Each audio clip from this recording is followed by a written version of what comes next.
Greetings and salutations. This is the incredibly creatively and appropriately named, now charitably award-winning Query and Schultz program on ISC Sports Network. I'm Jake Query. That's the very stoic Derek Schultz. Hello. It is show Ron Guidry, Derek. Good. Yes, that was the one that I chose as well. 49 is a number with a lot of like journeyman pitchers. I noticed this. Did you think of anybody else? Because there was one other person that I thought of that wasn't to the level of Guidry. There was one, but we've already used him. Lee Smith? Yeah. Yeah, he did with the Cubs, I think, He right? must have worn like seven He wore a different couple numbers. of different ones. Tom Candiotti was number 49. Really? Yeah. Let me tell you a Tom Candiotti story.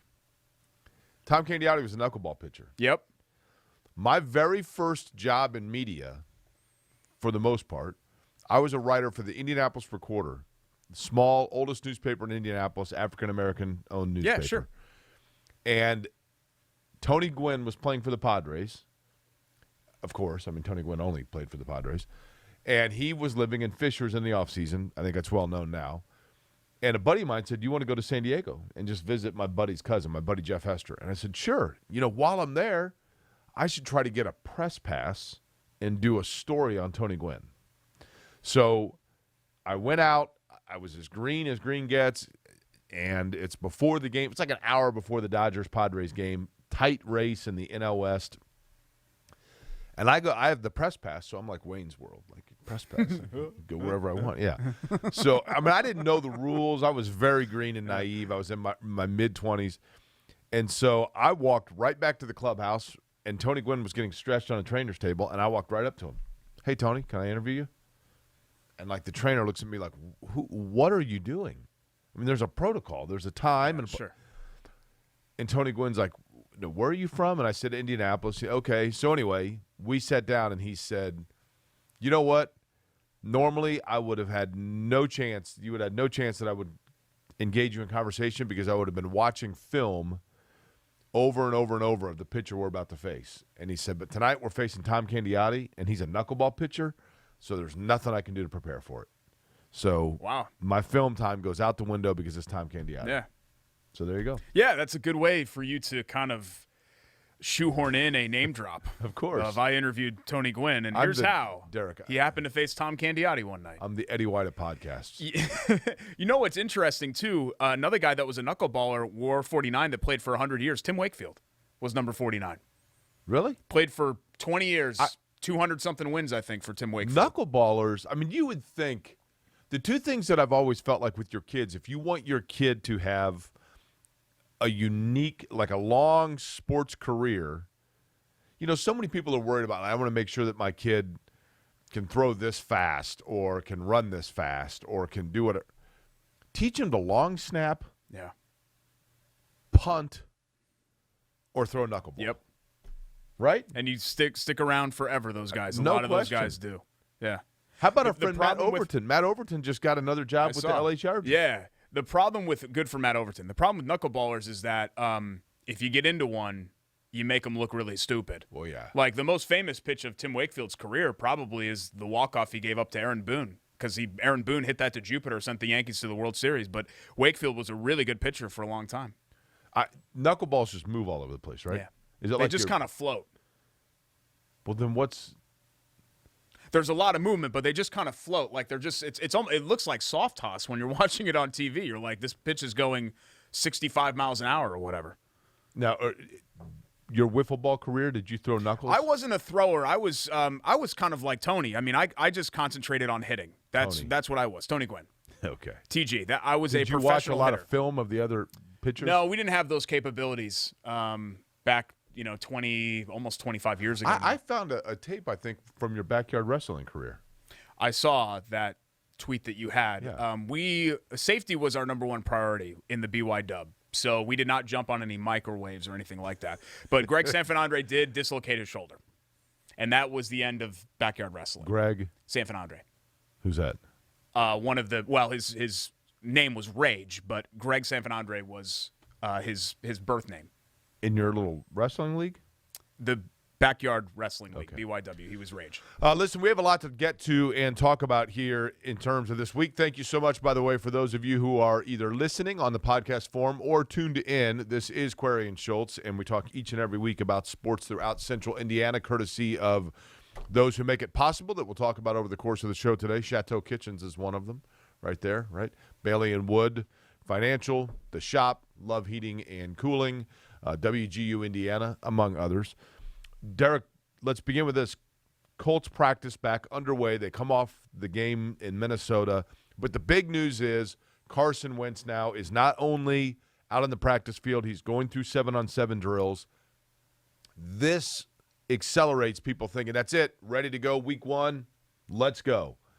I think you have to pump the brakes there a little bit. Yeah. There's a difference between going through 7-on-7 drills and taking live contact, but it beats the alternative. You can't not say that this is a positive. It clearly is a positive to have Carson Wentz back. He's not only participating in 7-on-7 drills this morning up in Westfield, and I say this morning because we're taping this on late Monday morning. It's almost lunchtime now. But he's taking every rep in 7-on-7. So that obviously is an encouraging sign. Well, I agree with you. I agree with you that I think week one is still but now originally we were thinking, okay, best case scenario with this is that he only misses a week or two.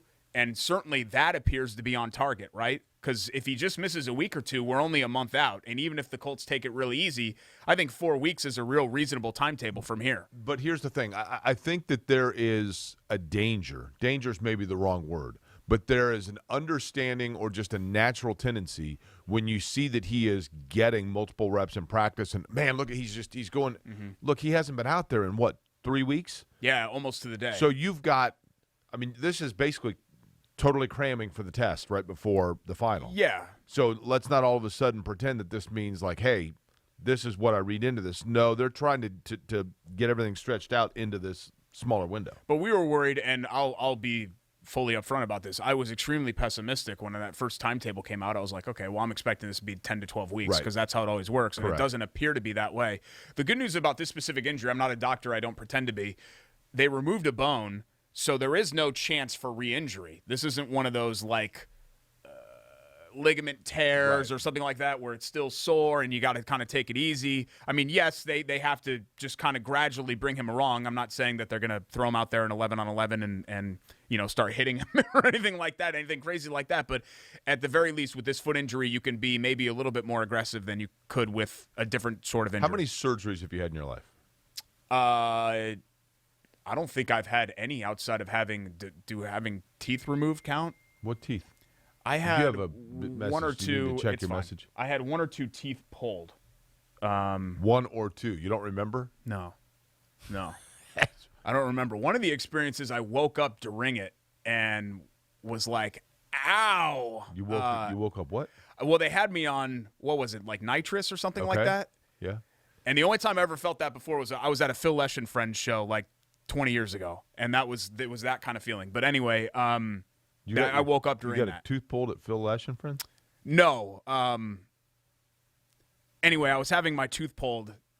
This was not at a concert, and I woke up during it, and I was kind of like out of it, like floating, and then I started feeling intense pain, and I saw somebody reach over and toggle something, and then I don't remember the rest of it.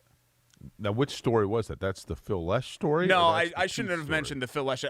The only time that I ever had that feeling before was at a Phil Lesh and Friends show. And then did anybody toggle? No one toggled anything. I was just kind of going with the jams, with the music. Okay. Yeah. That alone would be tooth pulling and excruciating. I'm supposed to have mine out 1st of November. Yeah. All 4. Wisdom teeth? Yes. I have mine too. And they keep telling me, you got to get them out, you got to get them out. Well, it's going to suck. Here's what will happen to you. I never got – forever I was like, well, why do I need – I've had them for 20 years now. Why get them taken out? Well, one of them now is the decay is bad enough that I'm getting – It's starting to happen with mine too. So you have to take a picture of your face afterwards because you look like a chipmunk. I guess it just the swelling is terrible. Fat face pictures. I'm already very conscientious. Look at this. Let's do fat face. No, Derek, my face is getting fat. No, it's not. It is. It's the beta blockers. Okay. What all do we have to get to today? We're going to be really, really Colts heavy because unlike last week, there really wasn't a lot of stuff that happened this week. We'll recap the IndyCar weekend in St. Louis that you were just at, that you just got home from at, 2 in the morning or whatever at Gateway. Made it in 3 hours and 22 minutes, door to door. We'll talk a little bit about that. Also, this week is an important milestone for me personally, and people love when we discuss those things on the show, stuff about me. I'm trying to think of what milestone. Well, there was an anniversary yesterday and really throughout this week that that we're reaching. We've got to be getting close to an anniversary of this show on ISC, right? Yeah, we're nearing the 1 year. We're about 2 or 3 weeks away from that, but that's not what I'm speaking of. This is specific to me individually. Okay. Well, I'll let you. Yeah. I'll fester on that. Okay. Good. And we have some pictures. Or do we have the picture or no? No, we don't. Okay. We don't actually have the picture of me from this milestone from years ago. I don't know if I wanted to share it. I shared it on Instagram and Twitter. You have an Instagram account? Oh, yeah. Yeah. It's mostly pictures of my kid, but yeah. I didn't know you had an Instagram account. You're not on it, so how would you know? Well, I mean, people forward me stuff about you every once in a while. Thousands of people know that I'm on there. I've never yeah, okay. Sure. I've never heard you mention So your we'll talk Instagram Colts and we'll talk milestones, and there's a runaway horse down in Evansville. I know. Wanted to touch on that. Well, what's the matter? She's fine. I felt sorry for her.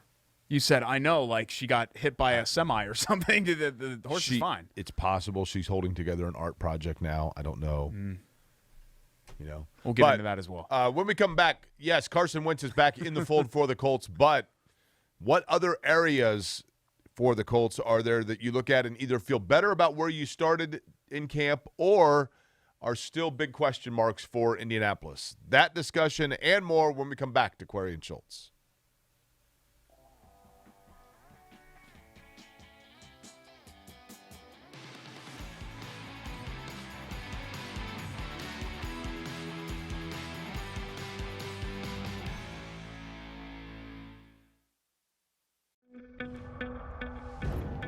It's here. The moment that will define you.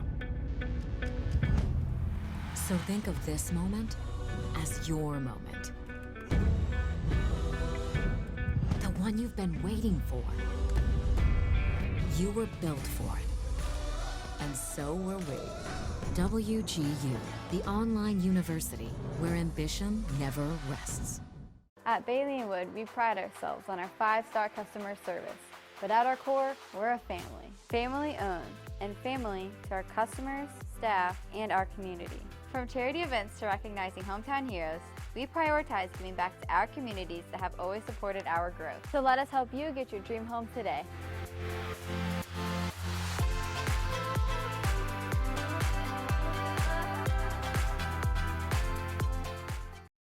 Shot at the buzzer. Got it! She got it! Oh my goodness, what a shot! Brady, hello! Did it again. Hello! Made the highlight reel again. That goes to Mentor and all kinds of room to run. Down the middle of the field, and he will not be touched. Jackson, hello! There we go. Stokes throws it, caught, ball ricochets. Wow. A huge hit. Wow. This has been an amazing display of goal scoring. Welcome back to Query and Schultz on this lovely late summer morning, afternoon, night. I don't know when you're watching this. I know some people watch this while they're in bed. So just to kind of relax at the end of the day, and they're relaxing and they just kind of flip it on and then they watch it and then it Like in the morning or at night? Both. Yeah, both. Like pre-morning Okay. meditation relaxation and then at night. Post-work. Have you seen my shooting form? It's pretty good. Your shot's kind of broke, but the form is right, so it's weird. Like, I can't quite figure it out. Like, you've got pieces of the equation, that are good. The ceiling here is too low. But something that I learned when I moved to Indiana is that everyone shoots purely.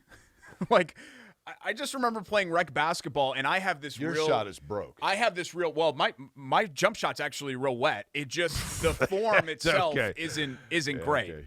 But it's soaking wet. Your jump shot is as wet as the Mojave. I've noticed that coming from the East Coast, we had kids that shot all kinds, like from the side and two hands I do. Show me how you do it. And everyone in Indiana shoots perfectly. The form is amazing. Let me see yours. I shoot with two hands. So I shoot like that. So I spin both off, but it allows me unlimited range. Straight. I have in the gym range. I was Steph before Steph. Okay, now I'm not as accurate, but I have in the gym range. I can shoot basically standing from anywhere. In the gym range. Yep. You've seen it. You've seen me. I embarrassed you at Mackey when we used to do the show there. Sure. Because your shot looks great.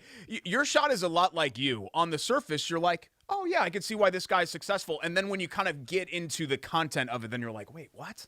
Why is he popular? Like your jump shot's the same thing where it looks good, but it's like clang, clang, clang, clang. You're like, it never actually goes in. Okay. No response to that? This portion of the show brought to you by friends at Bailey & Wood Financial Group.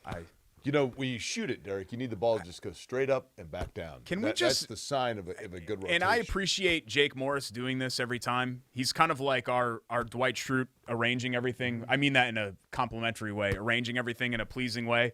I just wish that we would kind of limit the actual physical objects, balls, frisbees type things on our set because they distract you and they distract from the show. When we were doing and thank you to the American Dairy Association of Indiana for having us out at the dairy bar serving up milkshakes, and we raised $275 for the Great American Milk Drive. They gave us little frisbees to throw to the kids and stuff. Yeah. And I hit a guy. You not only hit a guy, you hit someone who was in a wheelchair. Well, I'm not laughing at that. He was super nice about it, but it went longer. Well, you're lucky that he was a nice guy. He because, was very nice. I went out and talked to him. He was very nice. Yeah.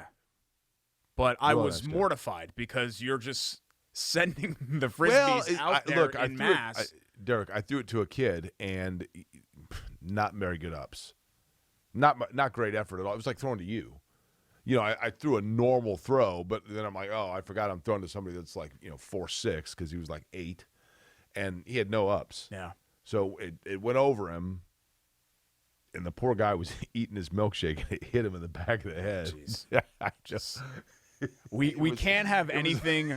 It was less than ideal. We can't have anything around you that you can throw. But then I went out to apologize to bad. him, and I was like, "Oh my goodness, I'm so sorry." I did not. He was cool about it. He was hearing impaired, and I had a mask on.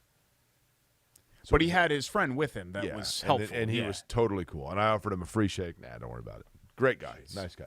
Bailey & Wood Financial Group is who I'm the sure sponsor of this segment. What's going on here on the right? Well, no, it's a little bright. You're not supposed to speak about what's happening in the background. See? Everyone's on us. No one has any idea that we're adjusting some tinting and everything else. It's just, it's just bright. So our tech whiz, Jordan, took down the contrast or whatever on the screen. Everything's bright at Bailey & Wood, Derek. To make it look really Everything's nice. bright and shiny at Bailey & Wood, except for, by the way, the interest rate numbers, which are still low and not necessarily illuminating. That's why Bailey & Wood, if you're looking for a new home, now's the time, right? And you got to get pre-approved. You have to. I think the secret's out about that. If you don't know that already, then you're kind of screwed if you're looking for a new home. But 855-350-HOME, BAWFG.com, 5-star customer service in 13 Indiana branch locations for Bailey & Wood Financial Group all over the state. Can you give the contact information again, please, without the shot of espresso? What do you mean? I drank coffee on the way in, but I didn't think it was too fast. The phone number is 855 Okay. 350 Okay. HOME home 855 BAWFG BAWFG.com. Yeah. Bailey & Wood. And by the way, I don't think that I motored through that. when you call Bailey & Wood or when you email Bailey & Wood, BAWFG, BAWFG.com, be sure to say to them, I got in touch with you because the guy with the better voice of the two reminded me slowly how to get in touch with you with your contact information. Because one thing we do know about Bailey & Wood, aside from being a locally owned, fantastic, and for that matter, civically involved mortgage company, they also have an employee who said, I have a great voice. Yeah, well, we do have to take things slow with Jake because I don't know if you guys know this, but his heart, it's a problem. We have to go at a leisurely pace now. And beta blockers. And Jeez. Beta blockers. BAWFG.com, 855-350. What area is of concern to you? We'll take Carson Wentz and quarterback aside. Okay. I mean, we can sit there and go round and round and round but on still, that. positive. Like, I want to, Okay, you know. you wanna start with like, positives?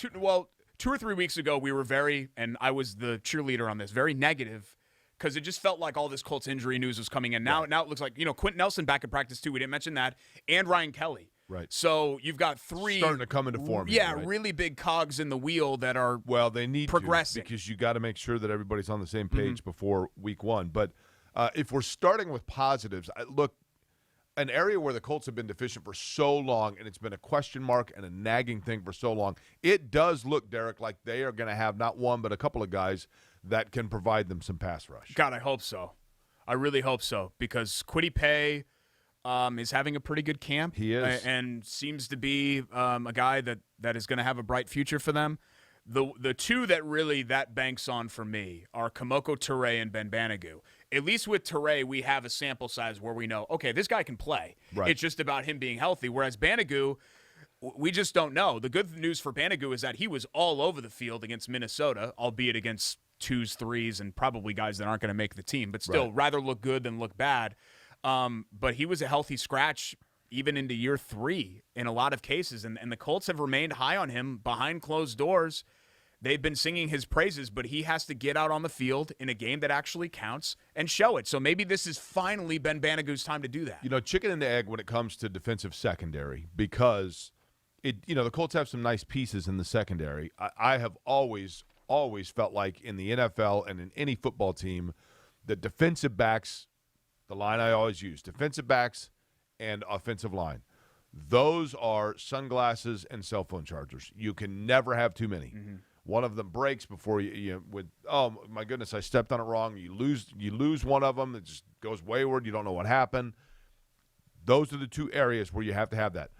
The beauty of it is, Derek, if you have some flexibility to work with in your defensive backfield, or you can account for injuries and having to plug in undrafted free agents halfway through the year or whatever it may be, because those situations do arise, if you have consistent pass rush.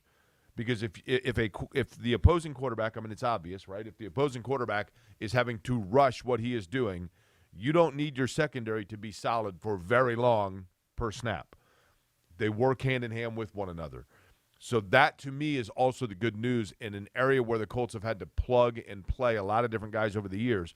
If they can finally get a pass rush, then you have more flexibility for those guys that you're bringing in. Yeah, and they've done pretty well of just kind of finding guys. Remember Rashad Melvin, who played pretty well. Pierre Desir, who they basically got off the street, played pretty well for them. He was a nice player. TJ Carey is another guy who, we didn't even know if he was going to make the team, and then suddenly he's been a nice fill-in, and now he's going to have a shot to get that third corner role. I think what that really relies on is Rock Yassin stepping up and being a good player for them. And maybe some of the pressure is off now that with Xavier Rhodes back and Kenny Moore, those are clearly your top 2 guys. Maybe it'll be a little bit easier for Kenny Moore, by the way. Rock you can Yassin to get Kenny there. Moore shirt at the shop. Yeah. Right? 918 Broadable Avenue, Clay Terrace, or theshopindy.com is where you can my get your favorite. My fantastic favorite shirts defensive like player. Nyheim Hines, I think, is my favorite offensive player. Kenny Moore is my favorite defensive see player. that. Both of them very cool guys. I feel like I can play favorites now that we're not in it every day anymore. In it every day. Well, it's important to me. Integrity is my number one most I get important thing. That's fair. Offensive line to me is still a question mark. Always will be, I guess, for any NFL team. It's hard to get, even if you have a really good core on your offensive line, you're going to need depth. And the left side, there are still question marks. Yep. And again, just cohesiveness, you don't know, because even though Ryan Kelly and Quenton Nelson, they can work well together, Smith, you need time. You need time to continue to get that cohesiveness. Yeah, I think the problem is that you have a lot of the lead officers, like I don't know all of the titles, like let's say it's a boat.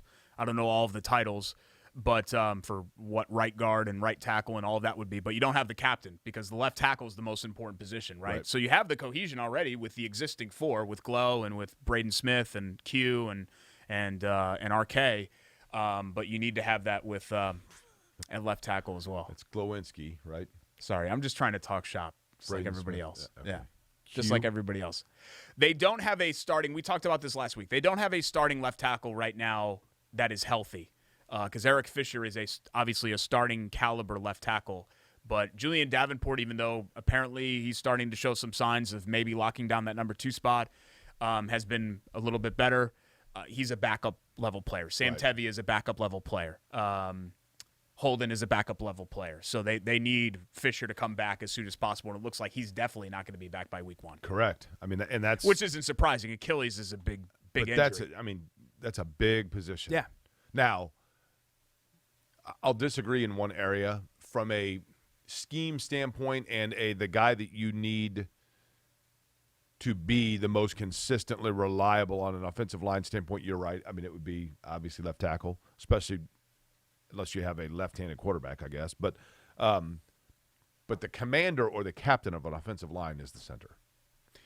Yeah, because he's commanding where everybody needs to be. Yeah, I don't disagree. And we've seen, obviously, for many years they had Jeff Saturday. Do you think Saturday, when you'd see him pointing all the time, do you think he was really pointing stuff out, or was there some theater there? I think there was some theater and some dummy stuff with Peyton, but I think Saturday's was all real. The Colts have been blessed to have those guys, and we've seen in seasons when they haven't had Kelly or Saturday how poorly it's gone. So it is important to have that. Then again, you know, I feel bad even throwing – I'm trying to think, like Samson Satelli, I think, would have been a center for them for a while. Did they try Hugh Thornton there at all? He came in as a guard. I think they did. Did he try to snap? I don't know. They had so many guys that came in. Got hurt, and then they went away from him for a few weeks, and then they went back to him. Yeah. He wasn't a bad player. He was just too small. Yeah, I'm trying to remember some of the other guys. The interior of their line between Saturday's departure and the drafting of Ryan Kelly was awful. It was really bad. They had some really bad guards and some bad centers that have been mixed in there. So I don't want to make it all about the center, but you're right. You need to have a good guy. Is Michael Strawn, who has looked very good at receiver, and he's a big body, and he's kind of been a real blossom bloom here in camp. Is he Deron Carter, Drew Haddad, or is he Dontrell Inman? You know, name a receiver that you didn't think much of, and then midway through the year you're like, man, this guy can play. Yeah, hopefully it's the latter.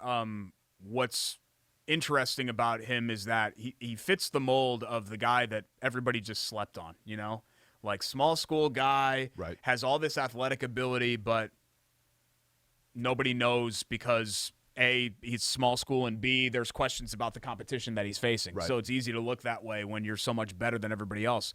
I mean, hell, and this is an extreme example, but I'm old enough to remember 25 years ago when people were like, well, Randy Moss, he had some off-field red flags, but a lot of people would say Marshall, like what? Like anybody can do this against this team. I think this is the guy that should be at Florida State. But Randy Moss, people knew originally was Notre Dame, then Florida State, and it was. But there's a reason why people. I'm not saying that people didn't know. Obviously, everyone knew Randy Moss, but there's a reason Randy Moss fell to 21. It wasn't just off-field stuff. I think some people questioned the level of competition that he was facing. When I worked at Channel 6. Ball State was playing Marshall, and we used to always send out a photographer. I've told this story before, but we'd send out a photographer to, hey, Ball State's playing. Can you go and get a couple highlights, come back, and we'll run 45 seconds on the air of Ball State.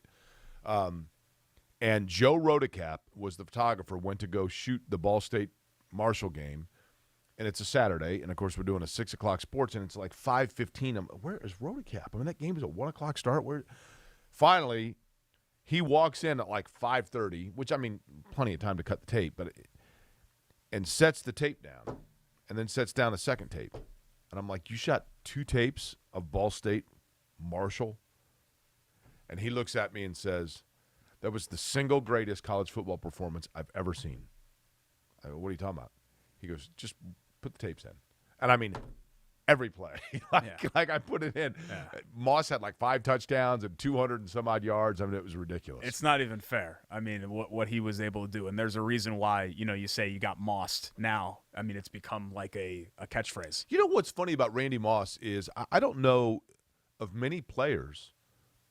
Edgerrin James comes to mind that were more misunderstood by those outside of like that market. I mean, I think the perception is that Randy Moss was this head case, egocentric, difficult to deal with. And I mean, now that his playing career is over with as an analyst on television, he comes off like a really cool guy and a team player. And, I mean, I think you have to kind of understand, and we weren't doing this 20 to 25 years ago, where people came from. correct. You know, like Steven Jackson, it's easy to pop in a tape and see, oh, my God, he's jumping up in the stands and fighting people. Well, if you knew Steven Jackson's background in Port Arthur and what he rolled with and what he saw at a very young age, you might react differently to whatever your upbringing was. And I think that's what happened with Moss, because he grew up right there in Huntington, right, where Marshall is. He did. He played, and that's not – played high school basketball with Jason Williams. I've been to Huntington. It's not a great area. Jeff George told me Randy Moss is one of the best teammates he ever had. Yeah. Said he was great. And he had him as a young guy. Said he was great. I do think that, and I think even Moss would admit this, he completely checked out those years in Oakland. And that was right during the middle of his career, and I do think that hurt him from a narrative standpoint as far as his career was concerned. But did he play in Buffalo? At the end, he played with Tennessee. There was one other team that he went to. I don't think it was Buffalo. You know, what's interesting is Did he go to the Niners real quick?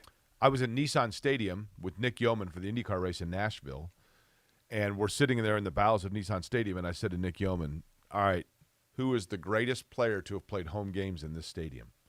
And I'm thinking about Matthews and McNair and Eddie George, and Nick says, Randy Moss? Yeah. Oh, yeah. It's funny how that works. He did play for the Niners were his last team in 2012. How many did he play for total? See if I can guess here. You ready? Okay. Vikings? Yep. Raiders? Yep. Patriots? Yep. And the other two that we named. Titans, Niners. Yeah. Jerry Rice is a little bit tougher to do. Okay, Rice, you ready? Yep. Niners? Yep. Broncos? Yep. Seahawks? Yep. Raiders. Yeah. Is that it? I think that's it. He might have gone to camp with somebody else. Rice went to camp with somebody at the very end there, and then it was the Broncos. He never actually appeared in a game for the Broncos, apparently. Okay. So he went to camp with them. Sorry, I didn't mean to side trail this much on it's a fun game. Randy Moss and all of that. But no, I mean, just to kind of tie a bow on it, I'm encouraged by where the Colts are at health-wise. I'm still not skeptical per se, but show me when it comes to Carson Wentz and some of these other things. Understood. Well, the Colts are going to have this fantastic defense. Look, it's going to depend on if Toure and Banagu and Pay can generate pressure. Carson Wentz his health may be exactly where he needed to be. Then you got to figure out whether or not he can still play. Yeah. I mean, quite frankly. you're right. His health is only and part we don't know of the that question. because we haven't seen him in camp enough. It's only part of the question. We have other things to get to, including features, right? We do. Yep. We're going to get to our Love Heating and Cooling, Love That Play. Okay. The Shops Bud or Bowl Bleep. IMCU, who just came aboard with us a couple of weeks ago, we've got a kind of a Player of the Week feature, so we'll talk about that from the Colts preseason win over Minnesota. We got Quick Hits, which is unsponsored, surprisingly. Really? If you would like to sponsor that, Derek at QuarrieandSchultz.com, and I'll put you in touch with the right people here at ISC Sports Network. No, like seriously, don't touch me. Okay. Am I missing a feature? I feel like we have one more. Did you say Love That Play? Oh, our Sage Move of the Week. WGU Indiana, Sage Move of the Week. That too. So we'll get to all of those things as well. Quarrie and Schultz cruising along here on ISC Sports Network. Stick around.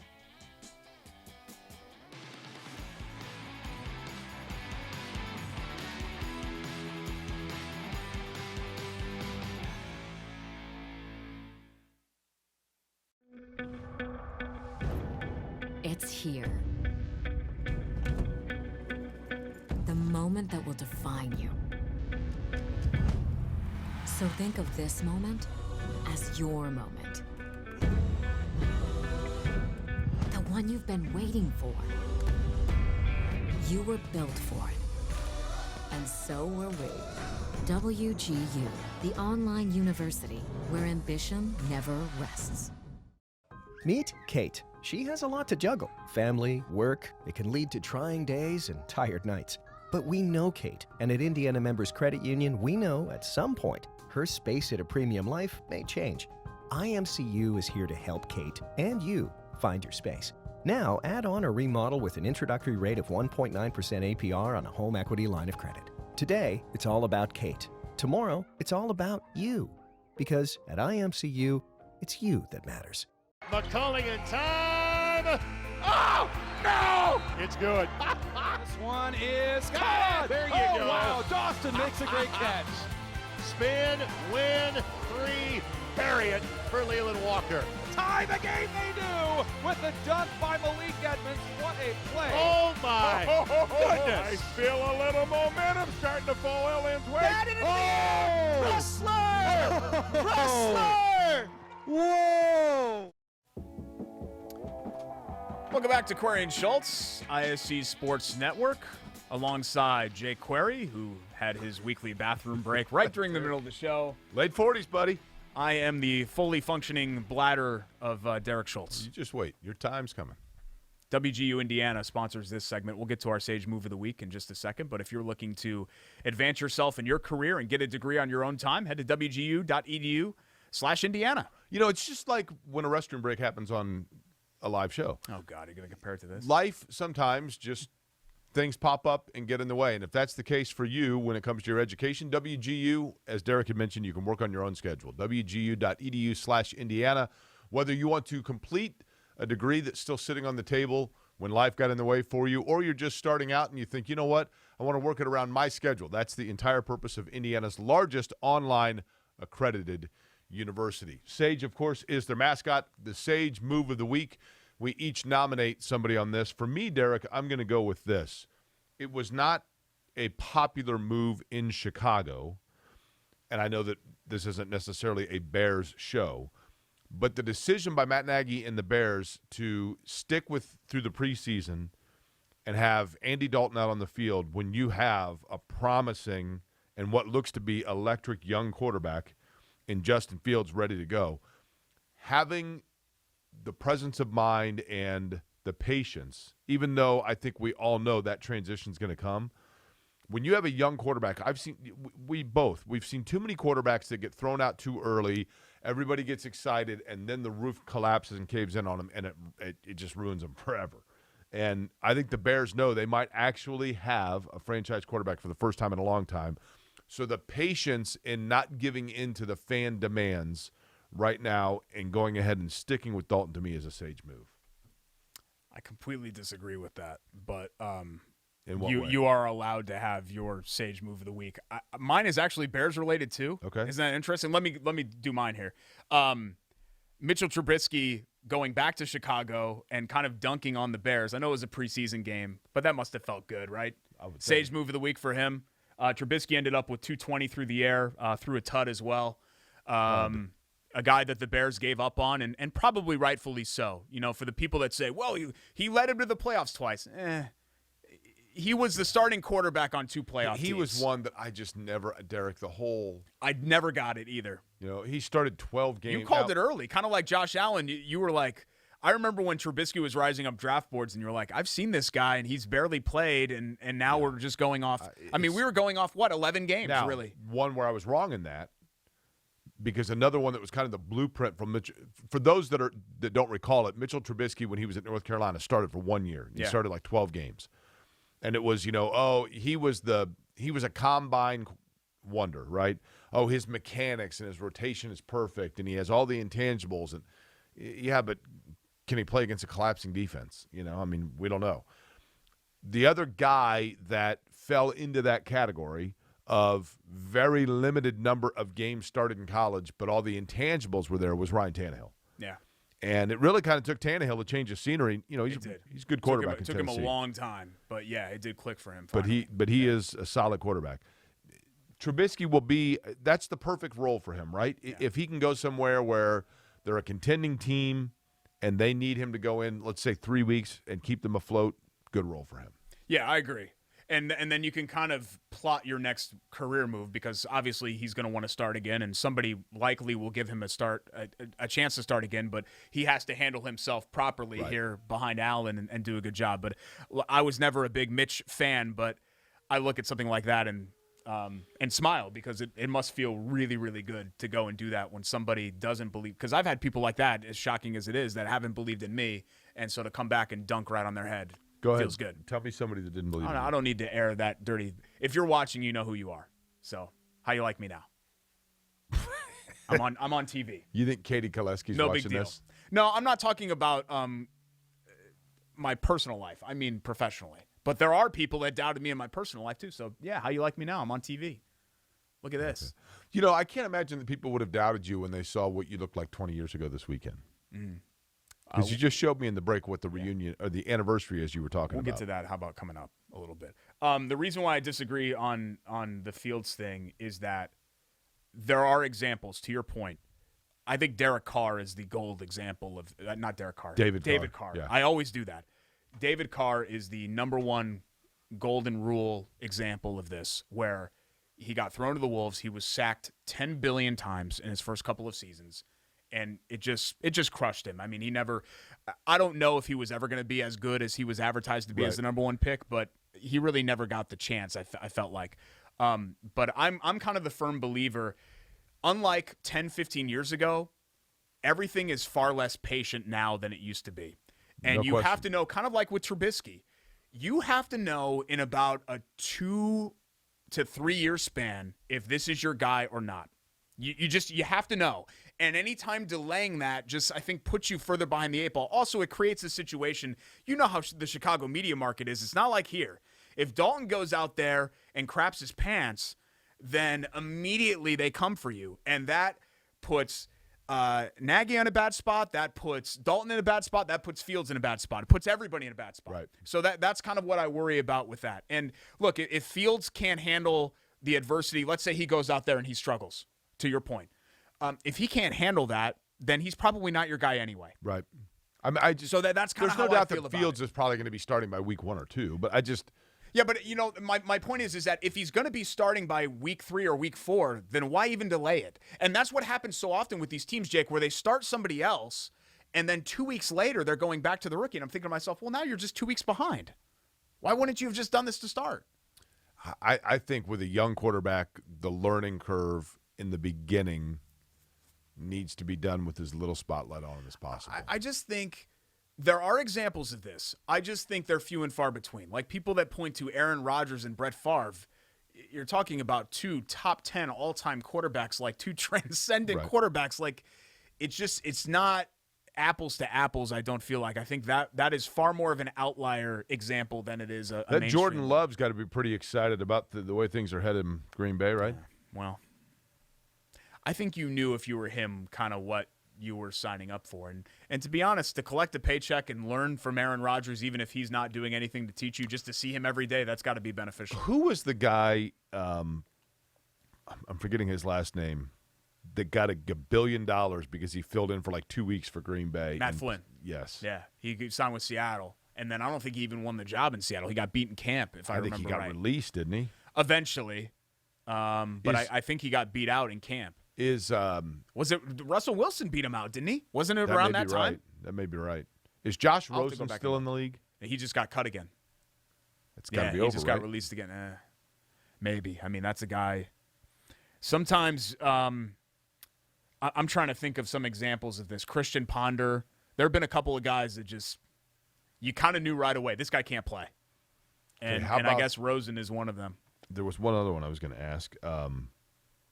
Do you remember what was the Bears? Who was the Cade McNown? Do you remember when they got him? And that he was.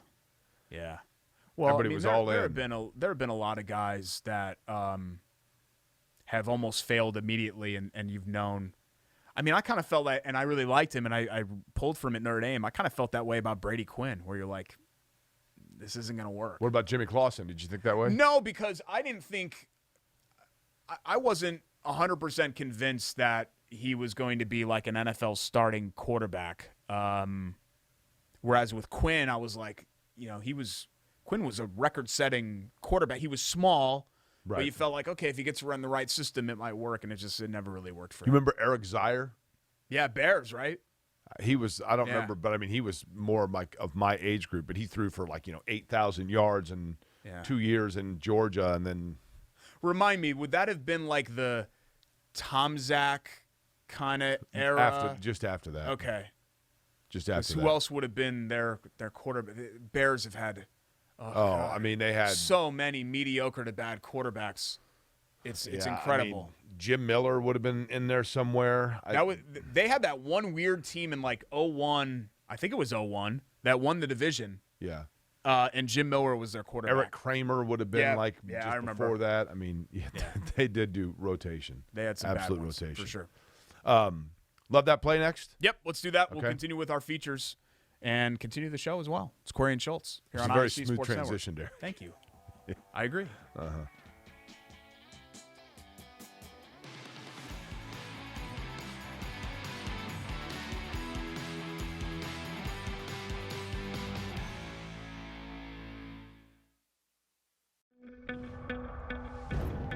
It's here.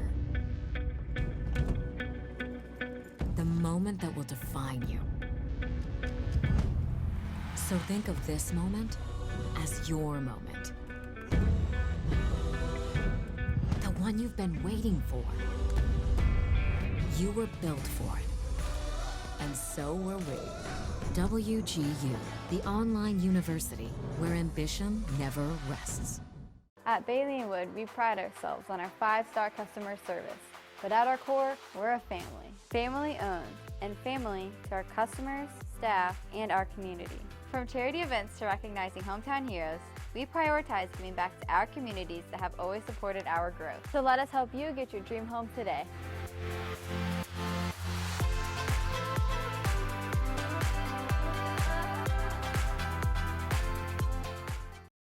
Meet Kate. She has a lot to juggle. Family, work, it can lead to trying days and tired nights. But we know Kate, and at Indiana Members Credit Union, we know at some point her space at a premium life may change. IMCU is here to help Kate and you find your space. Now, add on or remodel with an introductory rate of 1.9% APR on a home equity line of credit. Today, it's all about Kate. Tomorrow, it's all about you. Because at IMCU, it's you that matters. Welcome back to Query and Schultz here on ISC, Indiana Sports Channel. Is that what that stands for, Derek? ISC? Nope, just ISC. It doesn't stand for anything. ISC it's Sports just Network? 3 letters. But it sounds weird to say Indiana Sports Channel Sports Network because then the sports is redundant. Like I said, ISC is just 3 letters. They just chose them at random. Because Really? we're in. I work full time for ISC Sports Network, ISCSportsNetwork.com. We do events in Ohio and Michigan, and we did one in Kentucky, so other places. So it's a regional sports network. So it's not Indiana Sports Channel. It's just ISC. It just sounds cool. Oh, it's in the, you know what it is? Informationally sexy channel. Sexy might be part of it, yeah. But no, that's not actually. I could see why you would make that mistake. That's not what it's. It's just ISC. It's just 3 letters, just kind of thrown together. It doesn't really mean anything. Okay. Yeah.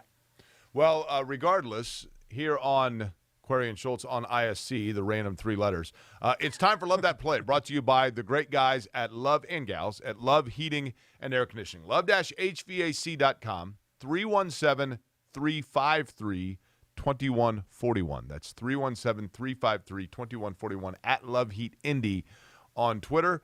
And I can tell you this, Derek, I grew up with Chris and John Love. They've lasted for over 100 years. Not Chris and John. They haven't been here that long. But the family has 4 generations of family business because great product, quality of the product is number one, but also knowledge of the product, commitment to customer service. That's what you get with Love Heating and Air. And I can tell you by growing up with them, Yankees fans. Yeah. So they will like your selection for Love That Play. I just think this is, and I'm a Yankees fan too. Full disclosure, I think most people already know that, but I just think this is a great story.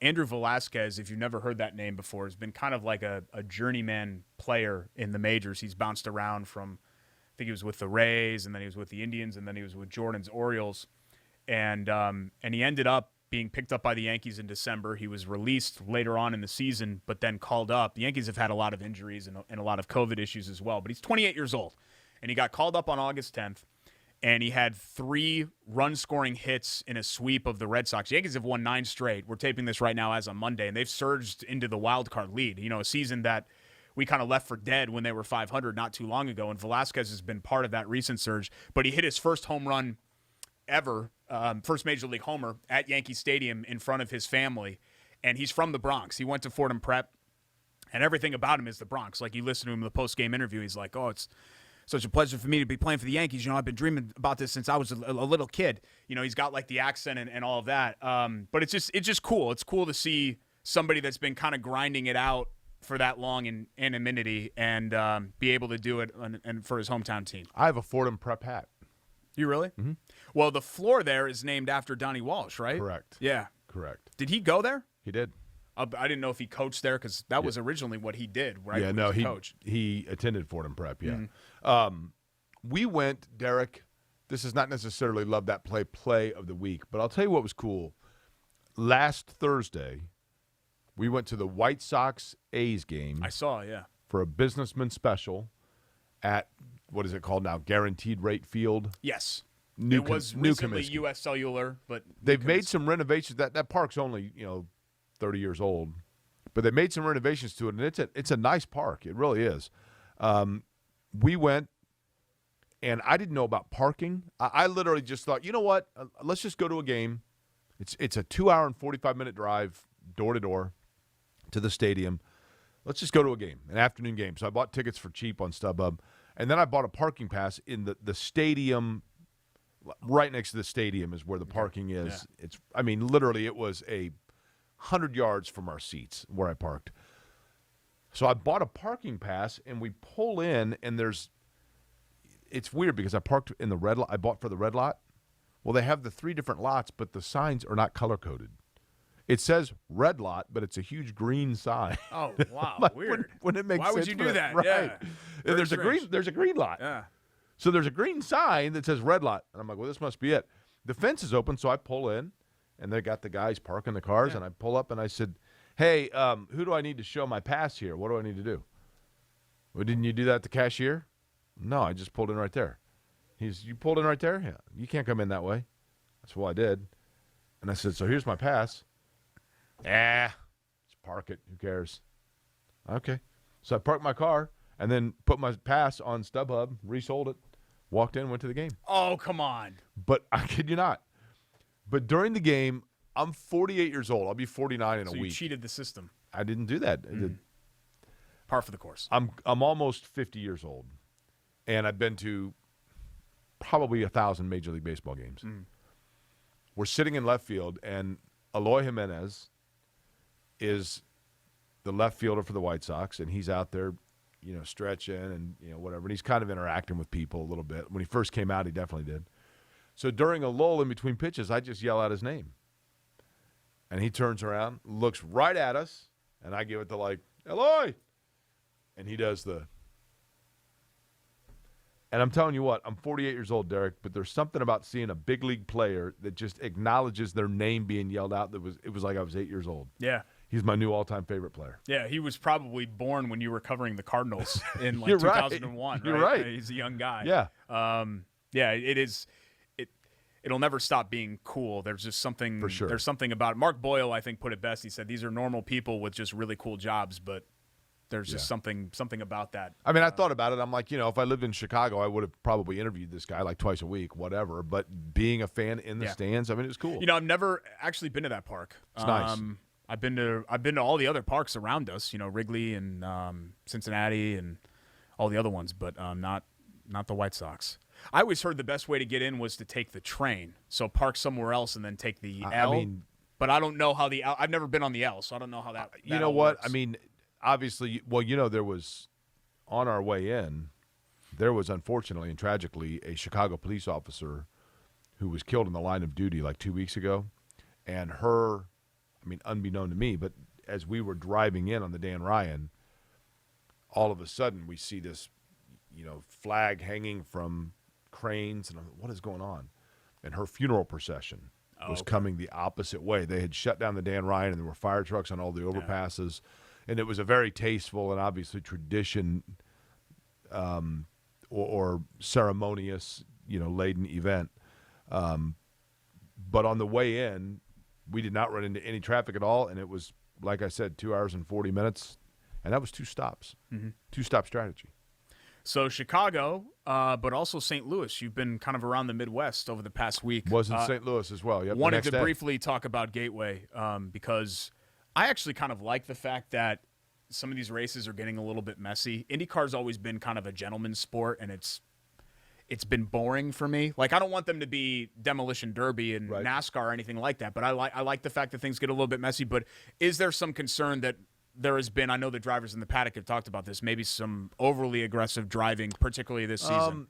I think what you have is, like in that particular event at Gateway, I think they figured out that the aerodynamic packages of these cars, it was going to be difficult to pass in traffic, so they had to be really aggressive on the restarts. And when you mix in the number of what we're seeing now that we haven't seen in a long time, Derek, is a natural blending transition of young talent with veterans. And that young talent, I think, is still kind of figuring out when to go, when not to, and just the understanding in general of working side by side and things like that. And so concern, I wouldn't know that I would say that, but some of it in Nashville was probably they need to widen the track. There wasn't enough room. Some of it was new place related at Nashville, I feel like. Correct. I think there's a learning curve, pardon the pun, for some of the drivers on especially ovals because they're only doing 3 of them a year. What's now going to be interesting to watch is the fact that you have a points championship with, your points leader is Pato O'Ward, who's been fabulous, but again, young driver. Then you have Alex Palou there, but he's never been on any of the remaining tracks. And then lurking right there, third in points, Joseph Newgarden. Yeah. Who would be going for his third points championship. And then Dixon as well. I mean, you realistically, you have 5. I think you can include Erickson. What is he, 60 back with 3 to go? I mean, he needs to go on a run. But realistically, you have 5 or at least 4 that are in the mix. So that's, I think, a good thing. And a lot of, no offense to Dixon, but nobody wants to see him win his 18th points championship. So I think a lot of people feel that way about Newgarden. I mean, I think there are a lot of people that would like to see that too, Pato. yeah. I mean, I Pato or Palou would both be cool. Newgarden to me is still a young gun. You forget that he's been a full-time driver in the series for like 8 years now. Yeah. Which is weird Got to his me. 20th win, 20th or 21st. I think it was 20th career win at Gateway. You feel bad for Herta because if he would have just stayed clean in some of these other races when he's running, he'd be right there for the championship. But now, forget it. Herta's really good. Yeah. Really good. But Andretti, I mean, God, Rossi's now had 2 straight years where he hasn't even gotten his season off the ground. Andretti Autosport went in that race, Derek, at Gateway, from having probably 2 in the top 5 to within like 2 laps of each other out. Herta and Rossi both out. But I feel like these last 2 years, that's been the case for them. I mean, it's just been the years from hell. Hunter Ray that you see in the back of that picture, I talked to Hunter Ray before the race, and he said, look, we knew but heading into the year that's my last year with Andretti, basically. And I got to look at my options, but I'm not going to stick around somewhere unless it's got a good chance for me to win the 500. Going to be a really interesting, silly season, free agency Very. with Sato and Hunter Ray. I mean, you've got multiple 500. Pagano, maybe? I think, yeah, Pagano's an interesting one. I think Pagano, if I had to guess right now, Pagano ends up in Jack Harvey's old car. Harvey ends up in Sato's old car. Sato becomes a part-time, like, Indy 500 specialist type thing. Hunter Ray goes to sports cars and gets an Indy one-off somewhere with a competitive team. Doesn't Penske kind of want – is he pushing Pagano the Elio path? Does he want him in sports cars too? That's going to be the decision for Pagano. If Pagano wants to stay full-time in IndyCar, what Roger Penske does, as I understand it, Derek, is if Roger Penske wants a driver to transition away from IndyCar but still stay part of that Penske family, then they get incentives for things like auto dealership stakes and things like that. That's why Montoya basically sat out for a couple of years and finished out. Yes, I think Pagano would have the opportunity to run sports cars for Roger Penske, but if he wants to stay in IndyCar, I think he jumps over and he becomes Elio's teammate with Meyershank. Gotcha. And there's no guarantee that he's not back at Penske, although it seems unlikely. Which is good for Meyershank if you can put Absolutely. Pagano and Elio together. Absolutely. That's pretty Yeah. strong. I know Elio's getting up there in age, but man, what a team that would be. Are we at the point of the show where I hit you? No, not quick hits yet. Okay. First, we got to get to our friends at Chateau Kitchens. Okay. Chateau Kitchens. I actually just called Stephen Moore, their owner. I didn't call him. I emailed him last week because we have a guest bathroom that needs to be renovated. It just needed to be renovated for a long time and just needs to be ripped out and started over. And so he and his team. Kitchens. Nope, Chateau Kitchens is how you pronounce it. His team's going to come over in early September, take a look, and we'll get things probably rocking and rolling because I wouldn't think of using anybody else but Chateau Kitchens after the job that they did on my kitchen. Fantastic. Okay. ChateauKitchens.com. Follow them on Instagram or on Facebook, just at Chateau Kitchens. The spelling is right there. You don't have to do Jake's wonky pronunciation or anything like that. You guys are smart. You're not stupid. Wonky. So I know that you'll figure it out. You can see some of their before and after pictures. Did you like Fozzie Bear? And they do an amazing job. Yeah. Waka, waka, waka. Waka, waka, waka. Mm-hmm. But it would be actually the Swedish chef that would spend the most time in Chateau kitchens, right? I guess so, yeah. Okay. You're a much bigger... Your age group is starting to really kind of age out of like what's cool and pop culture and all of that. Like there are a lot of people in their 20s right now that are like, what? They know the Swedish chef. Is that a Muppets reference? Yeah, they know the Swedish chef. Nobody knows. Like even Steven's probably like, I don't want to be associated with these guys if they're going to talk Muppets. Okay. It's a little weird. ChateauKitchens.com. You're the one that said wonky. Beautiful cabinetry as well. They're one of the top manufacturers in the Midwest when it comes to that, but the premier home remodeler, anything interior, basements, bedrooms, bathrooms, kitchens, whatever it is. Chateau Before and after Kitchens pictures on the website, right? Yeah, and on Instagram and Facebook at Chateau Kitchens. We'll come back. Quick hits, milestone for me, and a couple of more features as we wrap up. It's Corey and Schultz.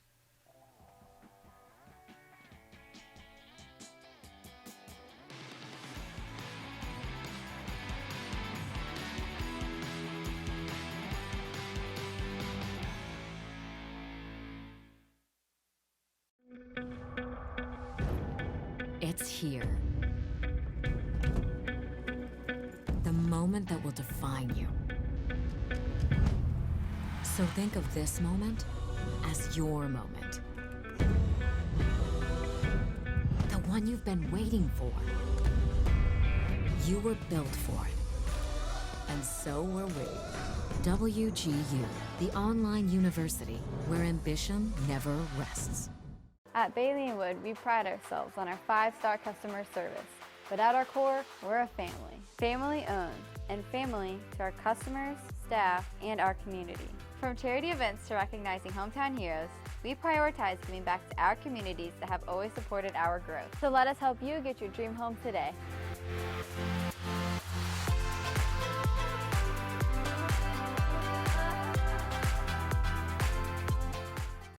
Shot at the buzzer. She got it! Oh my goodness, what a shot! Brady, hello! Did it again. Hello! Made the highlight reel again. That goes to Metzer and all kind of room to run. Down the middle of the field, and he will not be touched. Jackson, hello! There we go. Stokes throws it, caught, ball ricochets. Wow. A huge hit. Wow. This has been an amazing display of goal scoring.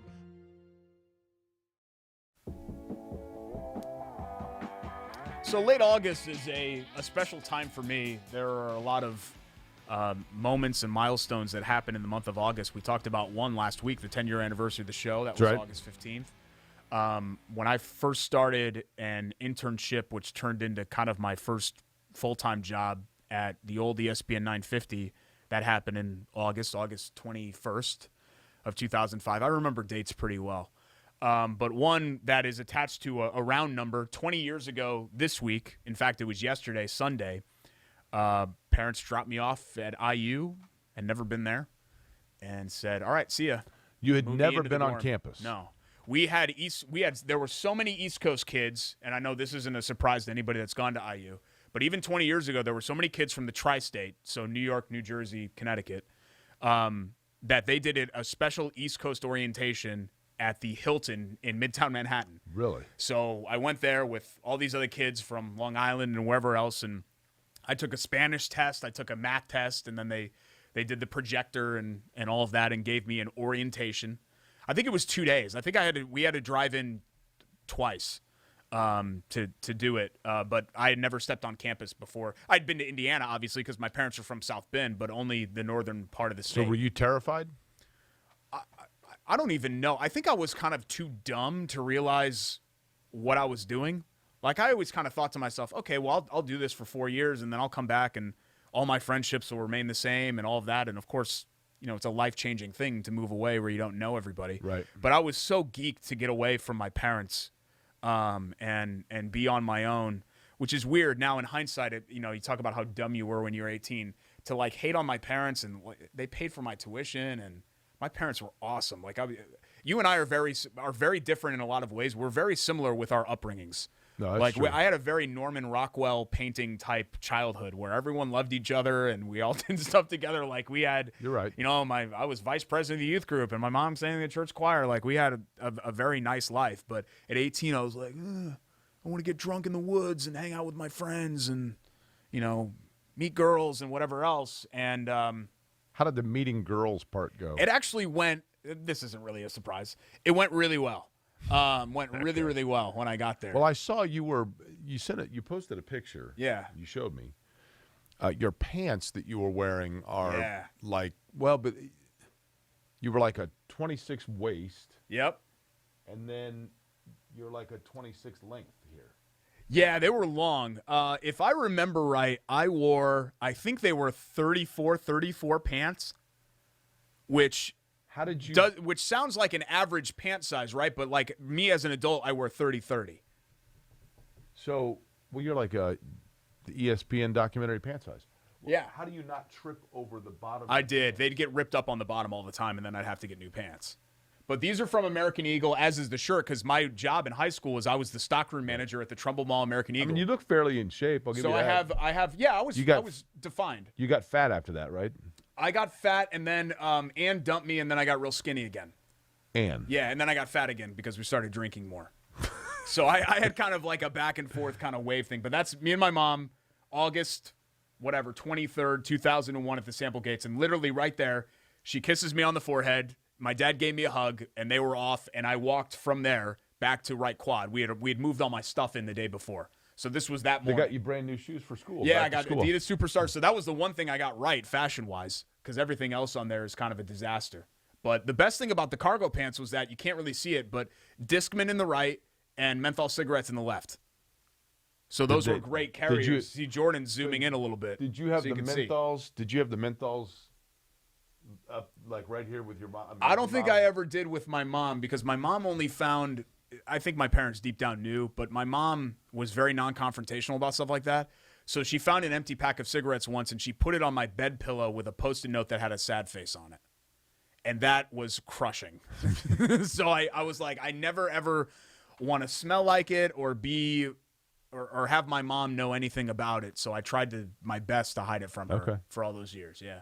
So then after that, when your parents dropped you off and you walked away, were you thinking like, what do I do now? Yeah. Because that's pretty much how it was for me. You know what? in The Kansas. first thing I did, Wright Rollins, I went to my dorm room. I cranked up RBI Baseball, Nintendo full volume, because I moved in before everybody else. So I was in a day before everyone else was moving in, and I had all my stuff and my video game systems and all that rocking. And that's how I met most of my friends that year. But, you know, you had a similar experience, right? You had never. Yeah. You'd never, I'd been to KU like 3 times when I went to Kansas. My parents You didn't dropped know me off, anybody there, I didn't though. know anybody. No one from North Central went to KU. Mac Engel went there.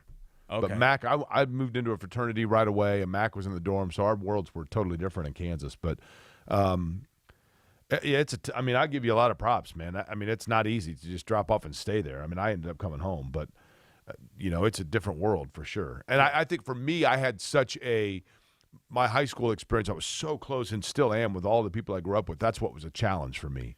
That was hard for me, too. You know what I mean? But what was exciting about it was that if I would have gone to UConn, everyone would have still known all these things. Hey, he got beat by a girl in wrestling and like all this other stuff about me, and had already made my mind up. Yeah, you've done a nice job of keeping that under a lid now. I could start a new life, and that's kind of what I did there. Okay. But I met somebody the first night. I met Ann the first night, and I was like, oh my God, this is just like the movies. Like this is what, like, I thought it was going to be like Van Wilder. And then it was for a while, and then she was like, I don't want to get this serious. It's our first year. Where was Ann from? Arlington Heights. Okay. Yeah. Chicago. So she probably ended up like dating like one of the basketball players or something, right? Yeah. You were old news? I tried to kind of block all of that. Did you stalk her? Honestly. I mean, she didn't know that I was checking. So I don't know. Does that count? Like if it's not public?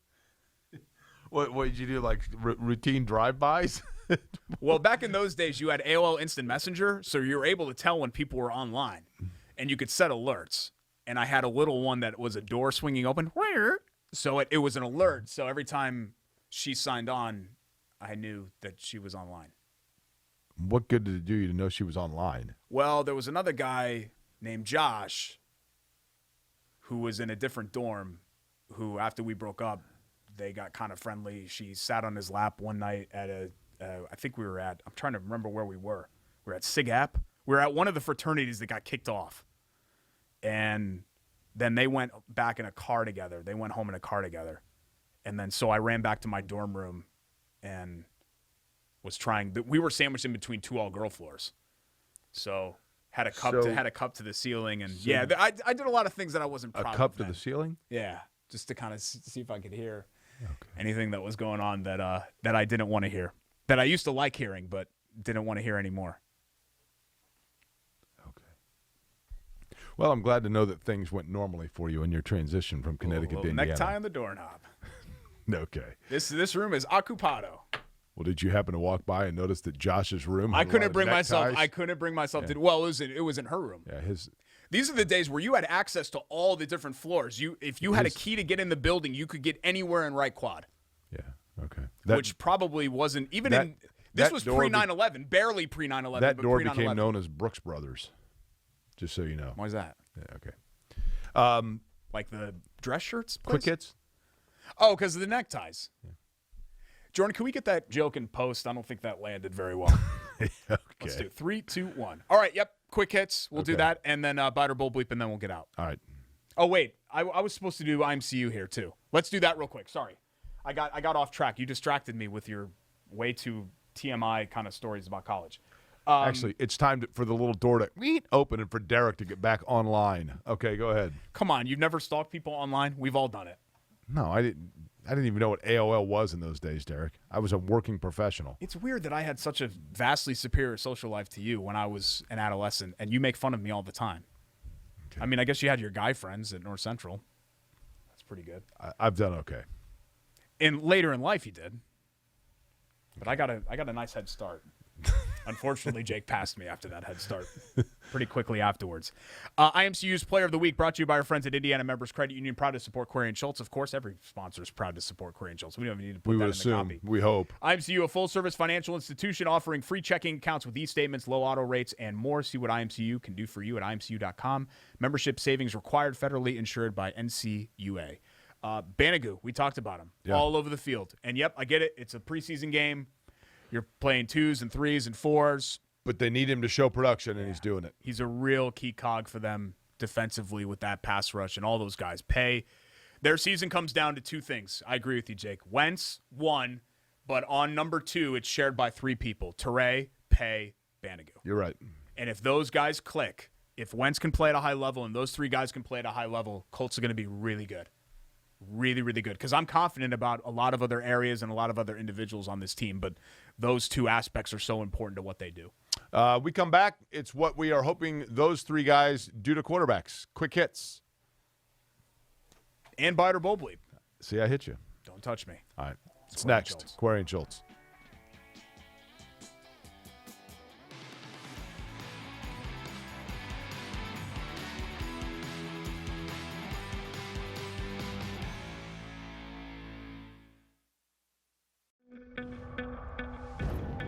It's here.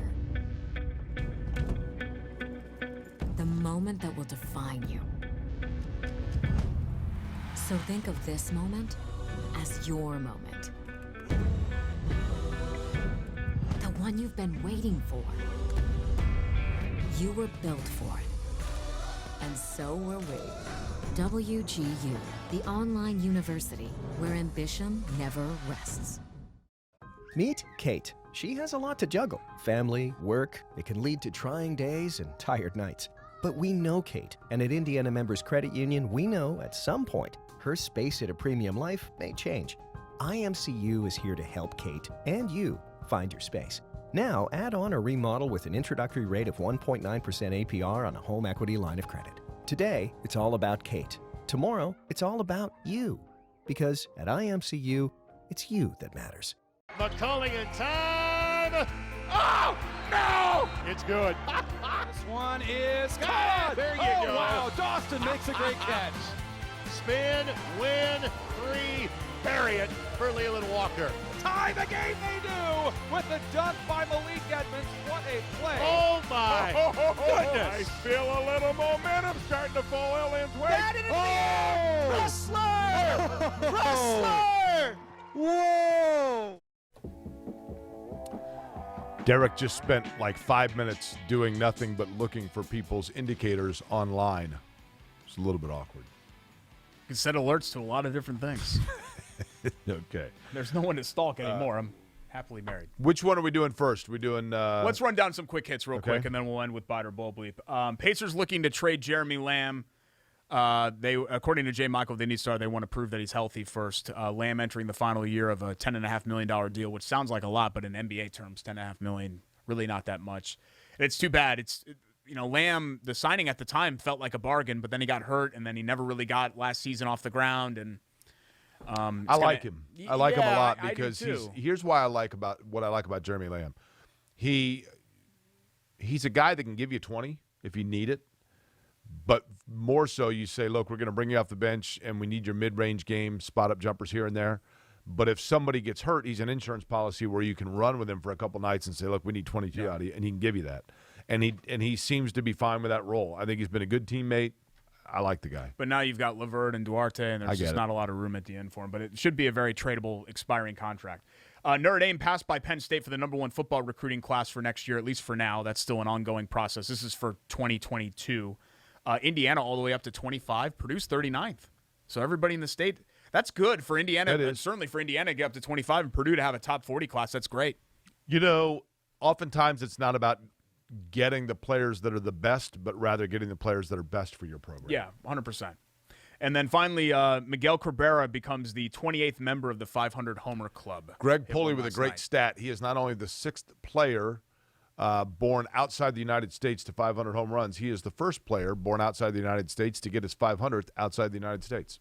Oh, wow. They were in Toronto. Easy Hall of I'm Fame assuming. selection, too. Two-time MVP. Yeah, he great won a player. Triple Crown. I think he's 11-time All-Star. The only guys not in the Hall of Fame in the 500 Home Run Club are all the names that are PED related. A-Rod, Sosa, Bonds. McGuire, Palmeiro, Bonds, I'll tell Manny, you Gary Sheffield. the guy in the 500 home run, 600 home run club, the most overlooked home run hitter of the last 30 years. Jim Thome. Yes. Yeah. Unbelievable. By far. Yeah. You're right. Nobody ever talks about that guy. He had a ton of them. I know. He had a ton. But the difference is that you went to a ballpark to see Manny Ramirez or You're right. A-Rod or Bonds. Ken Griffey Jr. or Bonds. Nobody ever went to the ballpark to be like, oh, my God, I really want to see. And that's no offense that he's a great You're player right. and a deserving Hall of Famer, but he just wasn't a star like those other guys were. You are right. Then again, Rafael Palmeiro was never a star, and he had an amazing career. But people just remember him for the finger wag. Eloy Jimenez, rising star. Why? Because acknowledge the crowd and me. Including a fan, yeah. See, I'm already a celebrity / public figure, so I don't really want to demean myself by acting like somebody is a big deal. Like if I just saw Eloy, I'd be like, hey, what up? Like I'm not gonna be like, Eloy, sign my chest, Oh, he would wave to me. There's no way he could sign that. I don't know if he could get through the thickets of Okay.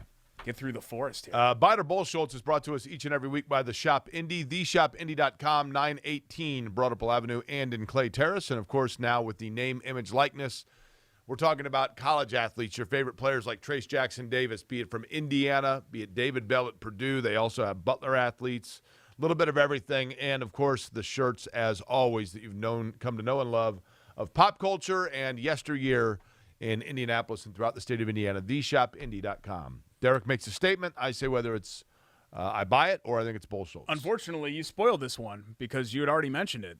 Statement 1, the Bears are making a mistake by starting Andy Dalton week 1. Bite or Bull Bleep? No, I think that's We already know how you feel about it. I buy it. And how I Or feel. they're not making a mistake. That's Bull Schultz. I think it's the right move. I buy it. I mean, you rewind a couple of segments ago and you'll see why. I Fair think enough. you might as well, if he's your guy, he's your guy. No reason to delay it. Statement 2, IndyCar needs more guys like Graham Rahal that speak their mind. I know it comes off as whining sometimes, but buy it or Bull Bleep? No, I 100% buy it. I don't know if you'd say they need more because they have other guys that do the same. I think Newgarden can at times. Power and Pagano can at times. Or actually Power and Newgarden really more so. Graham Rahal is a great spokesperson, not only for the league, but he's the best sponsor activation spokesperson as well in terms of standing up for his sponsors, standing up for the series itself. But saying things like Ed Jones ran out of talent, it's a good line, right? It's a good line. That's what you need. And then afterwards, they kind of worked it out. The thing about, and I really like Graham, the thing about Graham is, and fans I think have this perception, is that it's never his fault. And I get it. You want to defend yourself and all of that, but I can't. I don't know if I can think of a time where he got behind a microphone and said, yeah, you know what, I caused this, I did that. Even though it seemed to me that Ed Jones was in the wrong there. Did you see the replay? I did. I thought Graham was right. He was. I mean, Ed Jones' whole thing was just, hey, he might have been right, but it's early in the race to be making the move that makes him right. But as you mentioned, you had to pick your moments to be aggressive. Yeah. You couldn't just – it's not lap 1 of the Indy 500 exactly. You know what I mean? Where you're just – The interesting thing was when Rinus VeeKay and Alex Palou were involved in an incident together caused by VeeKay. VeeKay caused an incident that took out Palou and Dixon. I went back to medical, and the AMR safety car comes out, and the door opens, and Palou and VeeKay got out. I thought, oh, man, they transported them together. That had to have been an interesting conversation, right? Yeah, because Palou's fighting for a championship. Yeah. And Dixon, too, wasn't happy about all of that. But Dixon's kind of like my mom with the cigarettes. Like, he never gets mad. He just gets disappointed. Yeah. Almost in like a kind of a condescending sort of – and, if you're Scott Dixon, you're allowed to be condescending because everybody is beneath you. That's true. But he does do that, too. But I do wish guys would be a little more vocal. Final one, 95 degrees is better than 30 degrees. Buy it or bull bleed? 1,000% buy that. 1,000%. Completely and totally disagree again. Okay. Can always add a hoodie, a knit cap. I look really good in knit caps. Can add layers. When it's 95 and just oppressive outside, it's the worst weather that there is. When it's 95, when you've got to go to the grocery store and it's 95 degrees out, how long does it take you to get to the grocery? Well, I mean, there's nothing blocking my way, so I get you're going to talk about snow being an obstruction, right? Mm-hmm. I actually kind of, A, I like driving in snow, and B, I would much rather go outside and walk the dog in 30 degrees than 95 degrees. That's kind of the barometer for me. 95 what would I rather do? When you open the door and it's 95 and humid and gross outside, it's like somebody put a mop in a microwave and smacked you in the face with it. It's horrible. Yeah, I was in St. Louis this weekend, so I can relate. But I will say this. If it's 95 out, the odds are much higher that you're within a week of a 75-degree beautiful day than if it's 30 out. Yeah, but I'm just talking about in that moment. I'd much rather. Now, if the question is 37 baby. and sleet or 95, then I think we can have a little bit more of a conversation. But for me, but I'd rather have cold 95 than is hot. an extreme. I don't know that 30 is an extreme. So which 95 or 10? But you remember like a couple years ago when we got like sub-zero temperatures, and it just I remember my nostril hairs felt a little more frozen. But outside of that, cold is cold. Like, is there really that much of a difference between 20 degrees and negative 10? I will say that when it gets the polar vortex temperatures, you do kind of get used to it. Yeah. But things become a hassle. Your car freezes. I mean, it's a hassle. I just think there's Stuff a breaks. There's a much bigger difference between 85 and 100 than there is between 30 degrees and 5 degrees. Not to sit here and get all, Kevin Gregory, Chris Wright, Angela Buckman on us here, and Sean Ash, but it's not the heat, it's the humidity. Yeah. I mean, 95 is 95, don't get me wrong, but if it's 95, like in St. Louis on Saturday, it was 88 degrees, but it was 78% humidity, and it was just like, it was stifling. No, it was bad. Yeah. Thanks to all of our great sponsors for making this show possible. Bailey and Wood Financial Group, BAWFG.com, 855-350-HOME for their 5-star customer service, 13 Indiana branch locations to check them out. Chateau Kitchens, Jake's got the hat on. ChateauKitchens.com, at Chateau Kitchens on Instagram and Facebook. The Shop Indy, brick-and-mortar locations, Clay Terrace. I don't know why I keep pointing. Clay Terrace, as well as Broad Ripple on the Strip. TheShopIndy.com, WGU Indiana. So WGU.edu/Indiana. Love Heating and Cooling, 353-2141. LoveHeatIndy.com. Or wait, Love-HVAC.com. Love Heat Indy is their Twitter handle. See, I almost got through that all the way. Okay. And Indiana Members Credit Union. Am I missing anybody? The Donner Party almost got to the coast. Did I get everybody? I think I got it. I want to make sure that I get everybody before we go. Yeah, we got everybody. Okay. Yeah. And if you want to be a new sponsor, Derek at QuarionSchultz.com. We're a little full right now, sponsorship-wise, but Nope. I always like We take on partnering all with people. new We're very participants. selective. Like me, freshman year of college. Okay. Just throw that next Clearly not like Ann. The dorm room is rocking, don't come a knocking. Okay. We're going to end on that. I feel good about that. That's a good walk-off for today. That's- yeah. We'll see you next week, You're guys. finally going to walk Bye. off then. I'm still pointing. I don't want to keep doing the pointing.